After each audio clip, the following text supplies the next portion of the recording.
Assalomu alaykum aziz dindoshlar, 53-darsimizga xush kelibsiz. Bugungi darsimizda mad oriz degan mavzu o'tamiz. Qarang, hozir biz darsni boshlashdan oldin bir Qur'oni Karimdan bir tushunchaga ega bo'lib olamiz, keyin darsni boshlab davom ettiramiz. Tushunarli? Hozir biz tushunchaga ega bo'lish uchun Qur'oni Karimdan ayrim misollarni ko'ramiz. Diqqat qiling, biz hozir Qur'oni Karimdan misollar ko'ryapmiz. Auzu bismillah bilan o'qishingiz kerak bo'ladi. Esingizda bo'lsa, biz vaqf, ya'ni to'xtash qoidalari degan mavzu o'tgan edik. Tajvid darsining 25-darsdan boshlab o'tgan edik. Esingizda bo'lsa, masalan, quyidagi misolga e'tibor bersangiz, Ar-Rahmanir Rahim deb to'xtagandik, to'g'rimi? Lekin bu yerda Rahimi yozilgan, to'g'rimi? Mi deb yozilgan. Lekin biz to'xtaganda Rahim m bilan to'xtagandik. Ya'niki ustiga buni olib tashlab nima qo'ygan edik? Sukun qo'ygan edik. Yoki mana bu yerda ham nu emas, n bilan, ya'niki sukun bilan to'xtagan edik. Yoki mana bu yerda ham mustaqim deb to'xtagan edik, lekin mustaqima yozilgan. Lekin biz o'sha vaqf qoidalarida o'tgan edik. Oyatning oxirida quyidagi oyat raqami tugagan raqamni ko'rib qolsak, biz fatha, kasra, keyin dommalar kelib qolsa hamda tanvinlarning an tanvindan boshqa tanvinlar kelib qolsa, o'rniga sukun qo'yamiz degandiga. Ya'niki mustaqima yozilgan bo'lsa ham mustaqim deb, ya'niki buni olib tashlab o'rniga sukun qo'yib to'xtardik, to'g'rimi? Hammasida oyatning oxirida kelib qolsa, sukun qo'yib to'xtashda gaplashgan edik. U qanaqa qoida edi? Vaqf qoidalari edi. Biz nima qilardik? Shu fatha, kasra, dommalar va an tanvindan tashqari boshqa tanvinlarning o'rniga sukun qo'yardik. Lekin biz mana shunaqa sukun qo'yib to'xtardik, to'g'ri? Mustaqim deb. Lekin biz o'sha sukun qo'yganda necha harakat cho'zishni bilmasdik, to'g'rimi? Mustaqim deb to'xtardik, lekin ikkita cho'zadimi, 4 dan 6 ta bilmasdik. Bugun mana shu necha harakat cho'zib to'xtashni o'rganamiz. Keyin keyingi narsa qarang. Mana shu fatha, kasr, dommalarning o'rniga sukun qo'ydik-ku. Aslida sukun yo'q edi, to'g'rimi? Mana shu masalan mustaqim deb to'xtayapmiz, lekin ustida nima turibdi? A harfi turibdi, to'g'rimi? Sukun yo'q. Sukunni biz o'zimiz qo'yardik, to'g'rimi? Ana shu o'zimiz qo'yadigan sukunimiz sukuni oriz deb ataladi. Tushunarli? Ya'niki u tabiiy sukun emas. Chunki buni o'zimiz qo'yapmiz. Shuning uchun u tabiiy sukun emas, sukuni oriz deb ataladi. Tushunarli? Endi mana shuni necha harakat bilan hozir cho'zib to'xtashni o'rganamiz. Masalan, bitta hozir oyatni olaman. Masalan, Rahim degan oyatni olamanda, oyatning oxirida diqqat qiling. Oyatning oxir raqam tugayapti. Biz to'xtashdagi cho'ziqni o'rganyapmiz. Mana shuni olib hozir daftarda tushuntiraman qolganini. Endi darsimizni boshlasak bo'ladi. Bugun 53-dars ekan. Bugungi darsimizda mad oriz degan mavzu o'tamiz. Ya'niki mad oriz madlarning 5-chisi. Biz nechta mad ko'rdik shu paytgacha? 4 tasini ko'rdik, to'g'rimi? Mad tabiiy, mad muttasil, mad munfasil va mad lozimni ko'rdik. To'g'rimi? Mad tabiiy 2 harakat edi, mad muttasil 4 harakat. Mad munfasil ham 4 harakatga kelishgan edi. Keyin mad lozimni ko'rdik, kecha 6 harakat edi. Bugun 5-mad ekan, mad oriz. Bu hozir shu haqida gaplashamiz. Qarang, mad oriz nima degani o'zi? Qarang, qoidasiga e'tibor bering. Tabiiy maddan so'ng sukuni oriz kelsa, mad oriz bo'lib 2, 4, 6 harakat cho'ziladi. Xohlasangiz 2, xohlasangiz 4, xohlasangiz 6 degan. Endi qarang, bu yerda bir nechta qoidalar bor-da, qarang. Tabiiy maddan so'ng, tabiiy mad tushunarli-a? Bilasiz tabiiy madni. Har dars qaytaryapmiz. Endi bu yerda tabiiy maddan so'ng sukuni oriz deyapti. Sukuni oriz degani boya aytdim-ku, mustaqima deb to'xtayapmiz, to'g'ri? Mustaqima. Lekin mustaqim deb biz o'zimiz nima qilyapmiz? Sukun qo'yapmiz. O'sha o'zimiz qo'yadigan sukunimiz u tabiiy sukun emas, o'zimiz qo'yapmiz. O'sha qo'yadigan sukunimiz sukuni oriz deyiladi. Ya'niki tabiiy bo'lmagan sukun. O'sha tabiiy bo'lmagan sukun kelsa, o'zimiz sukun qo'ysak, demak mad oriz bo'lib 2, 4, 6 harakat cho'zadi. Masalan, qarang, e'tibor bering. Quyidagi misol bilan tushuntirib berishga harakat qilaman. Rahima deb yozilgan. Lekin biz to'xtaganda nima deb to'xtaymiz? Bunday sirlikka qo'yamizda, to'xtaganda buni o'rniga boya Qur'onda ham ko'rsatdim, o'rniga nima qo'yamiz? Sukun qo'yamiz. Ya'niki bu Rahima bo'lgani bilan Rahim deb to'xtaymiz. O'rniga nima qo'ydik? Sukun qo'ydik mana. Fathani olib tashlab sukun qo'yamiz. Chunki oyatning oxiri to'xtashimiz kerak. Mana shu qo'yadigan sukunimiz sukuni oriz deyiladi. Ya'niki to'xtash uchun o'zimiz qo'yadigan sukun bu. Bu aslida sukun yo'q edi. Shunchaki oyatda Rahima yozilgan edi. Lekin biz to'xtashimiz uchun sukun qo'yapmiz. Shuning uchun mana shu sukun nima deyilar ekan? Sukuni oriz deyiladi mana. Sukuni oriz. Chunki buni o'zimiz qo'yapmiz, to'xtash uchun qo'yapmiz. Endi qarang. Bu yerda mana rohima yozilgani, lekin biz to'xtash uchun rohim deb to'xtayapmiz, to'g'rimi? Endi biz savol tug'iladi, necha harakat cho'zamiz deb. Qoidaga ko'ra qoida aytayapti, tabiiy maddan so'ng sukuni oriz kelsa, ya'niki o'zimiz to'xtash uchun sukun qo'ysak, bu mad oriz bo'lar ekanda 2, 4, 6 harakat cho'zilar ekan. Ya'niki buni rohim deb 2 harakat cho'zsak bo'ladi, yoki rohim deb 4 harakat cho'zsak bo'ladi, yoki rohim deb 6 harakat cho'zsak bo'lar ekan. Bugungi mavzumiz shu, ya'niki mad oriz ekan. Qoidasi tabiiy maddan so'ng sukuni oriz kelsa, mad oriz bo'lib 2, 4, 6 harakat cho'zilar ekan. Endi bitta tabiiy mad qani. E'tibor bersangiz, mana qarang. Ya so'zda kelib, o'zida hech qanday belgi bo'lmasdan, undan oldingisi kasralik bo'lsa cho'zib o'qiladi. Bu mad tabiiy mana. Mad tabiiydan so'ng sukuni oriz kelyapti mana. Shuning uchun bu 2, 4, 6 harakat cho'ziladi. Qoidada aytayaptiki, mana mad tabiiydan so'ng sukuni oriz kelsa, mad oriz bo'lib 2, 4, 6 harakat cho'ziladi. Aslida bu qarangda rohima edi. Aslida bu mad tabiiy edi. Chunki bu yerda mana ya so'zda kelib o'zi hech qanday belgi bo'lmasdan undan oldingiz kasallik bo'lsa cho'zib o'qiladi. Aslida mad tabiiy edi. Lekin biz to'xtashimiz kerak bo'lgani uchun fathani o'rniga o'zimiz sukun qo'ydik. Endi qoida o'zgaradi. To'xtaganimiz uchun mad tabiiydan so'ng sukuni oriz kelsa, mad oriz bo'lib 2, 4, 6 harakat cho'ziladi. Tushunarli? Keling, yaxshisi hozir yana Qur'ondan ko'rsaman, shunday tushunarliroq bo'ladi. Endi qarang, bu mad orizimiz, mana shu bugun o'tadigan qoidamiz, yana takror aytaman, to'xtash uchun ishlatiladi. Faqat va faqat to'xtaganimizdagina mad oriz bo'ladi. Chunki bu sukun tabiiy emas, o'zimiz to'xtash uchun qo'yamiz, to'g'ri? Shuning uchun mana shu qoidaga e'tibor, yana bir bor aytaman. Tabiiy maddan so'ng sukuni oriz kelsa, mad oriz bo'lib 2, 4, 6 harakat cho'ziladi. Keling, yaxshi Qur'oni Karimdan misol ko'raylik. Shunda Xudo xohlasa yana ham tushunarliroq bo'ladi.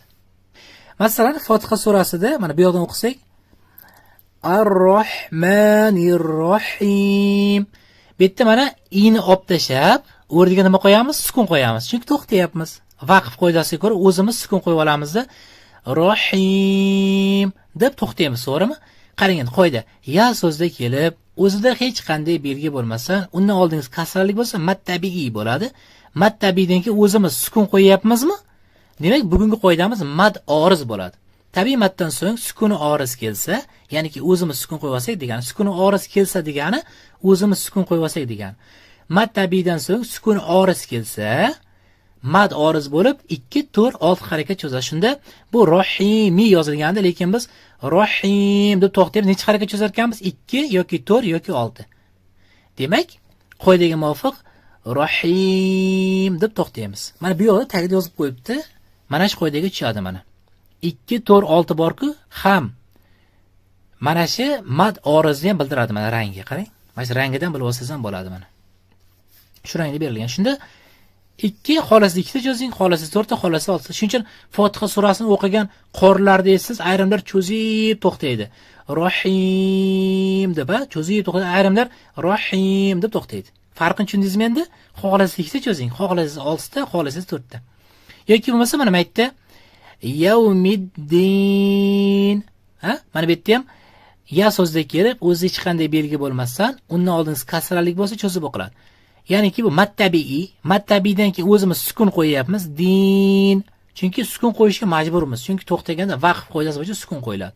O'sha o'zimiz qo'yadigan sukun tabiiy sukun emas. Shuning uchun mad oriz bo'lib 2 ta, 4 ta, 6 ta cho'ziladi. Xolasiz din deb to'xtang, xolasiz din deb to'xtang, xolasiz 6 harakat cho'zing. Mana shu mad oriz. Shuning uchun Qur'onda har xil qorilar o'qiganda har xil cho'zadi-da, cho'zishiga qarab farq qiladi, qarang.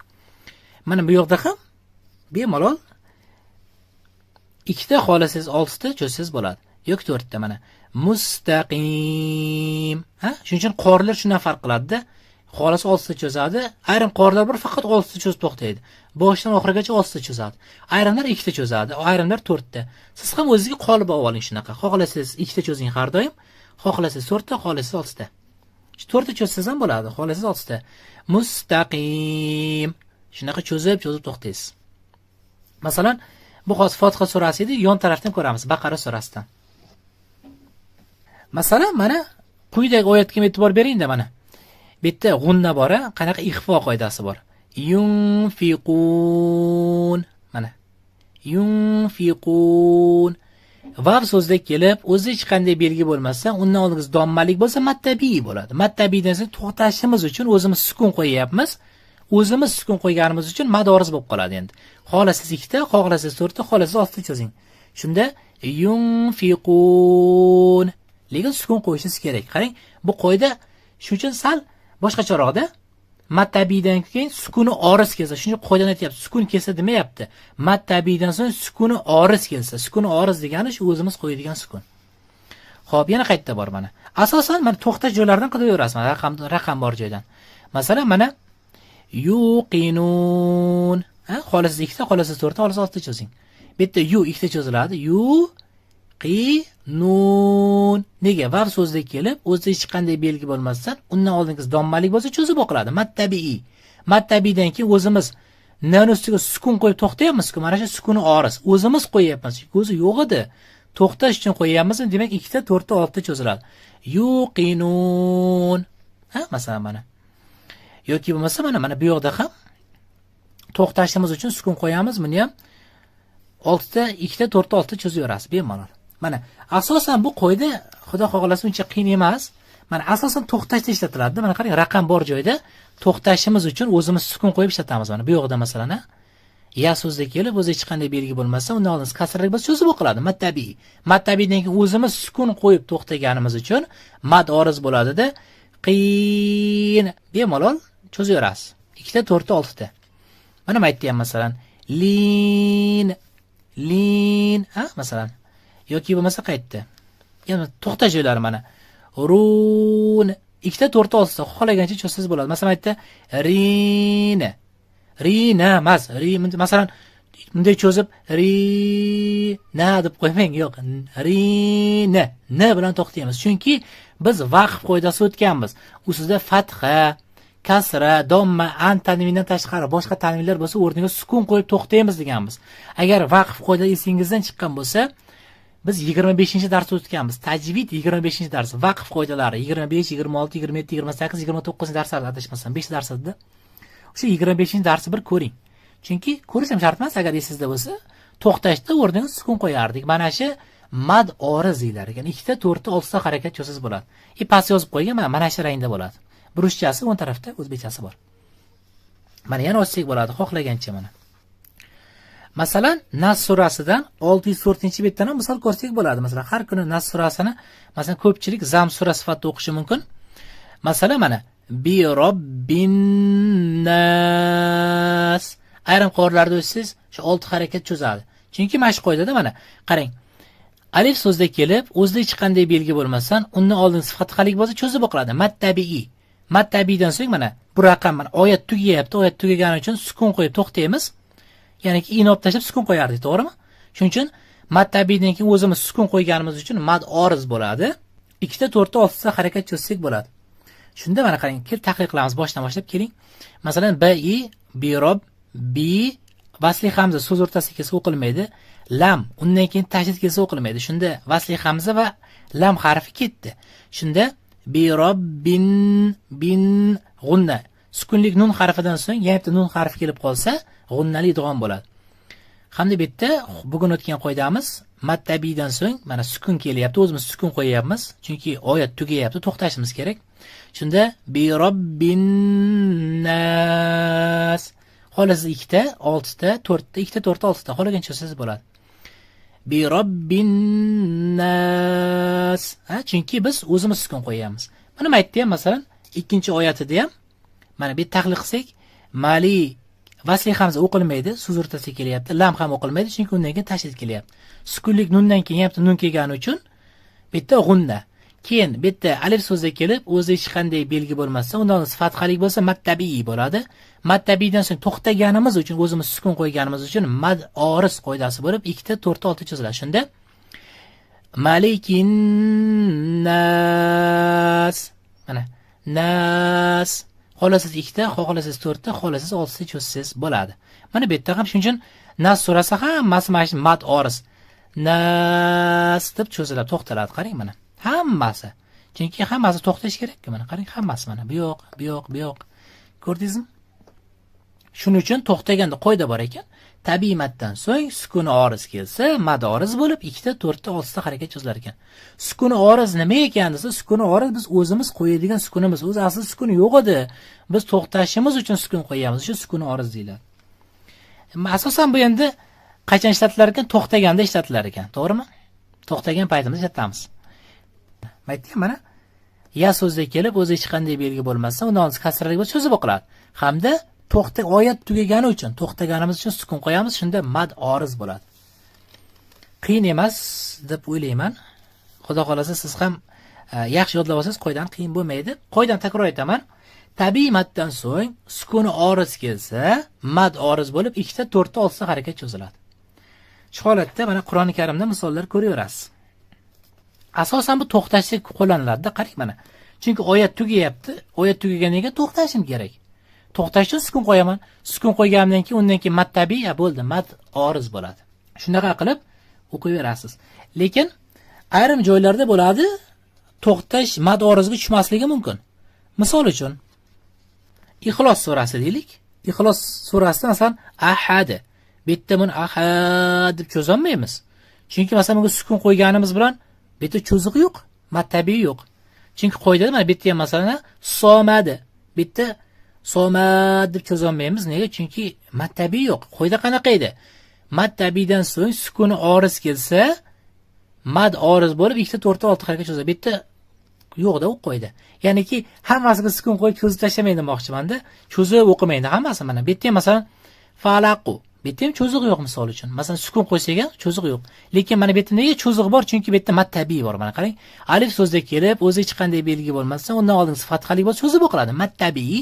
Mad tabiiydan keyin o'zimiz sukun qo'yapmiz. Shuning uchun bu mad oriz bo'lib 2 ta, 4 ta, 6 ta harakat cho'zilyapti. Qoidasi bor. Mad oriz qoidasi nima desam, tabiiy maddan so'ng sukuni oriz kelsa, sukun emas. Agar siz tabiiy maddan keyin sukun kelsa, siz u mad lozim bo'lib qoladi u. Kecha o'tganimiz bo'lib qoladi. Yo'q, sukuni oriz kelsa. Shu qoidaga yaxshilab e'tibor berasiz. Xudo xohlasa endi keyingi darsimiz yana 2 kundan keyin bo'ladi. Yana keyingi dars yana bitta madlarni bittasini o'tamiz.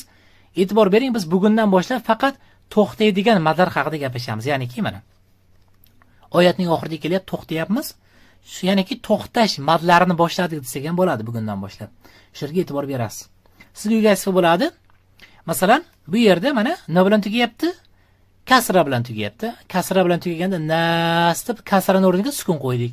Masalan, ayrim joylarda domma bilan to'xtasang, baribir sukun qo'yamiz. Siz shunaqa bir 3 ta misol topib kelasiz. Kasraga, fathaga, dommaga. Ila ko'proq topsangiz ham mayli. Bir o'zingiz shu Qur'ondan qidirib, o'tgan safar sizlarga bitta saytim tashlab bergandim, everyayah.com degan. Ya'niki har bir oyatni shu eshitib nechta cho'zyapti, 2 ta, 4 ta, 6 ta shularda bir eshitib ko'rsangiz bo'ladi. Har xil har xil cho'zadi. Ayrimlar 2 ta, ayrimlar 4 ta, ayrimlar 6 ta. Mana videoning ostida mazmunni qoldiraman, everyayah.com. Ya'niki har bir oyat.com degan saytda shu mazmunda videosini qoldiraman, yana bir shu suralarni eshitib, necha harakat cho'zayotganiga e'tibor berasiz. Bugungi darsimiz shu yerda o'z nihoyasiga yetdi.